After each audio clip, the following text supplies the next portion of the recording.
17 मई साल 1498 ईस्वी को वर्तमान केरल राज्य के कालीकट तट पर समुद्र के रास्ते कुछ नाविकों ने कदम रखा, जिसके बाद मानो हमारे देश भारत की तकदीर ही बदल गई और इसकी कहानी कुछ अलग ढंग से ही लिखी जाने लगी।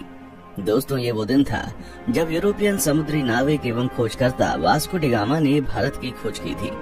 अब बहुत से लोग सोच रहे होंगे कि भारत का इतिहास तो हजारों साल पुराना है। सदियों से यहाँ पर जनपद, मौर्य साम्राज्य, गुप्ता साम्राज्य और दिल्ली सल्तनत के आदि राजाओं ने यहाँ पर राज किया था। तो फिर कोई कैसे भारत की खोज 1498 ईस्वी में कर सकता है? तो दोस्तों, आपको बता दें, भारत में सदियों से जितने भी आक्रमणकारी जैसे सिकंदर, मंगोल आदि आते थे, तो वह हमेशा भारत को पश्चिमी एशिया से जोड़ने वाले मशहूर रास्ते खैबर दर्रा से होकर आते थे। लेकिन 17 मई 1498 को वास्को डी गामा ने समुद्र के रास्ते यूरोप से भारत के केरल राज्य के कालीकट तक पहुंचकर एक समुद्री रास्ता ढूंढ निकाला था, जिसे ही वास्तव में भारत की खोज माना जाता है। दोस्तों, आपको बता दें, उस समय भारत अपने कृषि उत्पादों के लिए बहुत ही ज्यादा मशहूर हुआ करता था। विशेषकर मसालों जैसे कि काली मिर्च, इलायची, दालचीनी आदि के लिए बहुत प्रसिद्ध था, जिस कारण उस समय भारत के साथ व्यापार करने के लिए यूरोप तथा अरब के देशों के बीच होड़ लगी रहती थी।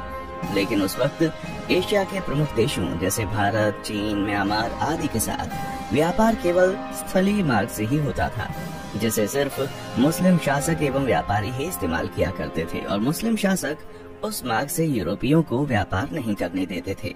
लेकिन जब यूरोपीय लोग भारत में आने के बारे में और यहाँ की दौलत के बारे में सुनते थे, तो वे भारत पहुँचने के लिए और भी उत्सुक हो जाते थे। इसलिए व्यापार मार्ग की समस्या को खत्म करने के लिए कई यूरोपीय देशों ने यूरोप और भारत के मध्य एक समुद्री मार्ग खोजने का प्रयत्न शुरू कर दिया। मगर कई सालों के प्रयासों के बाद भी कोई सफल नहीं हो सका, क्योंकि उस समय यूरोप में समुद्र को लेकर तरह तरह की अफवाहें उड़ती रहती थी। जैसे कि कई लोगों का मानना था, अगर समुद्र में नाव को बहुत दूर तक ले गए तो नाव समुद्र के अंतिम छोर पर जाकर गिर जाएगी। इसलिए कुछ नाविक समुद्र में बहुत लंबा सफर नहीं करते थे।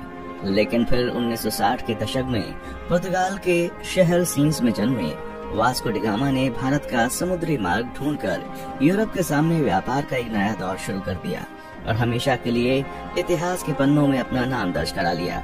कैसे शुरू हुआ था भारत को खोजने का सफर? दोस्तों, वास्को डी गामा का जन्म 1960 के दशक के आसपास ही पुर्तगाल के सिन्स में हुआ था। उनके पिता एस्टेवा भी एक अच्छे नाविक एवं समुद्री खोजकर्ता थे। वास्को डी गामा का सारा बचपन अपने पिता के साथ एक नाविक और यात्रा के माहौल में बीता था। फिर सन 1480 में वास्को डी गामा ने अपने पिता का अनुसरण करते हुए पुर्तगाली नौसेना में वो शामिल हुए। यहीं पर उन्होंने नौचालन का एक एडवांस तरीका और लंबी समुद्री यात्रा करना सीखा। फिर उस समय पुर्तगाल के राजा हेनरी, जिन्हें हेनरी द नेविगेटर के नाम से भी जाना जाता था, उन्होंने उत्तर और पश्चिम अफ्रीका में कई सफल समुद्री यात्राओं तथा खोजों को आर्थिक सहायता एवं संरक्षण प्रदान किया था, जिस वजह से बहुत से नाविक नए नए द्वीपों को ढूंढने की कोशिश किया करते थे। इसी के चलते 1487 में पुर्तगाल के ही एक प्रसिद्ध खोजकर्ता बार्टोलोम डायस ने अफ्रीका के दक्षिणी सिरे तक यात्रा करके ये पता लगा लिया था कि हिंद महासागर और अटलांटिक महासागर एक दूसरे से जुड़े हुए हैं। जिसके बाद डी गामा, जो समुद्री यात्राओं एवं खोजबीन में गहरी दिलचस्पी रखता था, वो जानता था कि यदि हिंद और अटलांटिक महासागर अफ्रीकी भूमि के अंत में जुड़ते हैं तो वो अफ्रीका से दूर दक्षिणी कोने पर मौजूद केप ऑफ गुड होप के माध्यम से भारत तक पहुंचने का मार्ग खोज सकता है।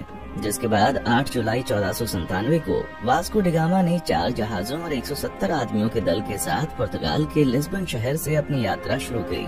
वो खुद 200 टन वजनी सेंट गैब्रियल नामक जहाज में सवार हुआ और अपने छोटे भाई पाउलो को सेंट राफेल नामक जहाज का नेतृत्व सौंप दिया। फिर कुछ दिनों के बाद उनका जहाजी बेड़ा इस समय के मोरक्को देश के निकट स्थित कैनरी द्वीप से गुजरते हुए केप वर्दे द्वीप समूह पहुंचा और वहीं 3 अगस्त तक रुका रहा। आपको बता दें, वे लोग जहाज पर अपने साथ पत्थरों के स्तंभ लेकर आया करते थे, जिसे वे लोग अपने मार्ग को चिन्हित करने के लिए विभिन्न महत्वपूर्ण पड़ावों पर स्थापित कर दिया करते थे, जिससे कि उन्हें वापसी का रास्ता मालूम हो सके। वास्को डी गामा ने गिनी की खाड़ी की तेज समुद्री धाराओं से बचने के लिए अटलांटिक महासागर में एक लंबा चक्का लगाया और फिर केप ऑफ गुड होप के दौरे के लिए पूर्व की ओर एक मोड़ ले लिया। ये भारत की खोज में उनकी पहली प्रमुख सफलता थी। फिर 7 नवंबर को उनका बेड़ा आज के दक्षिण अफ्रीका में स्थित सेंट हेलेना बे में पहुंचा। उस समय सेंट हेलेना बे का मौसम बहुत खराब था। वहाँ बहुत तेज हवा और समुद्री लहरें चल रही थी, जिस वजह से वास्को डी गामा का दल अगले 22 नवंबर तक आगे नहीं बढ़ सकता था। लेकिन फिर भी कुछ दिनों बाद मौसम अच्छा होने पर उन्होंने यात्रा करना शुरू कर दिया और वे केप ऑफ गुड होप पहुँच गए, जहाँ पहुँचकर उन्होंने इस जगह का अच्छे से दौरा किया। दोस्तों, आपको बता दें, जब Vasco da Gama Cape of Good Hope नामक स्थान पर पहुँचे तो तभी उन्होंने महसूस किया कि उसका भारत तक मार्ग खोजने का सपना हकीकत में तब्दील हो सकता है। और फिर मार्ग को चिन्हित करने के लिए पहले की भांति वहाँ एक पत्थर का स्तंभ स्थापित किया और फिर आगे की यात्रा की तैयारी करने लगे। केप ऑफ गुड होप के आगे की यात्रा उन्होंने 8 दिसंबर को शुरू की थी और क्रिसमस आने तक वे दक्षिण अफ्रीका के नटाल तट पर पहुँच गए। अलग अलग नदियों को भीतर और बाहर से पार करते हुए डी गामा का बेड़ा धीरे धीरे मोजाम्बिक की ओर पहुंचना शुरू हुआ। इस बीच वे लगभग 1 महीने तक कहीं पर रुके और जहाजों की मरम्मती का काम किया। फिर 2 मार्च 1498 को डी गामा का बेड़ा मोजाम्बिक द्वीप पर पहुंच गया। जब डी गामा अपने दल के साथ मोजाम्बिक की धरती पर उतरा और वहां के निवासियों से मिला तो उन्हें लगा कि ये पुर्तगाली जहाजी भी उन्हीं की तरह मुसलमान है, इसलिए उन लोगों ने उनकी खूब मदद की। डी गामा का मोजाम्बिक में पड़ाव डालना काफी उपयोगी सिद्ध हुआ। वहाँ उसे समुद्र के किनारे बंदरगाह पर सोने, चांदी तथा मसालों से भरे हुए 4-5 जहाज दिखाई दिए। उसकी मुलाकात ऐसे स्थानीय लोगों से भी हुई जो कभी कभी भारतीय समुद्री तटों की यात्रा करते थे। इससे वास्को डी गामा को पूरा विश्वास हो गया कि वो उचित दिशा की ओर आगे बढ़ रहा था। उसे उस दिशा को समझने में भी मदद मिली जिधर अब उसे आगे बढ़ना था। फिर 7 अप्रैल 1498 को उनका बेड़ा मोम्बासा में प्रवेश कर गया तथा यात्रा के एक और महत्वपूर्ण ठहराव मोम्बासा के ही मालिंदी में लंगर डाल दिया। मालिंदी में डी गामा की मुलाकात कांजी मालम नामक एक ऐसे गुजराती नाविक से हुई जो भारत के दक्षिण पश्चिम तट के कालीकट जाने का मार्ग जानता था। उस गुजराती नाविक के महत्व को देखते हुए डी गामा ने उसे भी मार्गदर्शक के रूप में अपने बेड़े में ले लिया और फिर अगले 20 दिन तक लगातार हिंद महासागर में चलने के बाद डी गामा को धीरे धीरे भारत के घाट और पहाड़ दिखने लगे। फिर 17 मई 1498 को वो भारत के दक्षिण पश्चिम में स्थित कालीकट के बंदरगाह पर जा पहुंचा। कालीकट में स्थानीय राजनयिकों द्वारा वास्को डी गामा का काफी अच्छी तरह से स्वागत किया गया। वो यहाँ लगभग अगले 3 महीने तक रहा और भारत के बारे में बहुत सारी महत्वपूर्ण जानकारियाँ इकट्ठा करता रहा।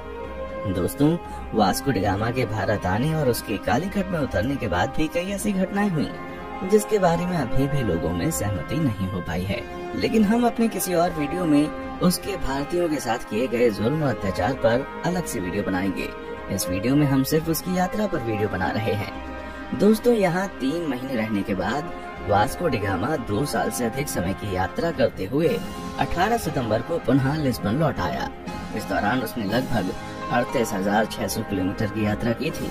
और दोस्तों, आपको बता दें कि इस लंबी साहसिक यात्रा में उसके कुल 170 साथी थे, जिसमें से 116 की यात्रा के दौरान मृत्यु हो गई थी। वास्को डी गामा की इस उपलब्धि से पुर्तगाल के राजा बहुत खुश हुए थे तथा उन्होंने उसे दूसरी बार फिर से 1502 में भारत की यात्रा पर भेजा था। इतिहासकारों का मानना है जब डी गामा विभिन्न प्रकार के भारतीय मसालों और रेशम के साथ अपने देश पुर्तगाल लौटा तो उसने केवल मसाला बेचकर ही यात्रा पर खर्च किए गए पैसों से 4 गुना ज्यादा पैसे कमा लिए थे। दोस्तों, फिर 1524 में वास्को डी गामा की मृत्यु कालीकट में ही तब हो गई जब वो अपनी तीसरी यात्रा पर भारत आया हुआ था और कई इतिहासकारों के मुताबिक उसकी मृत्यु का कारण मलेरिया था।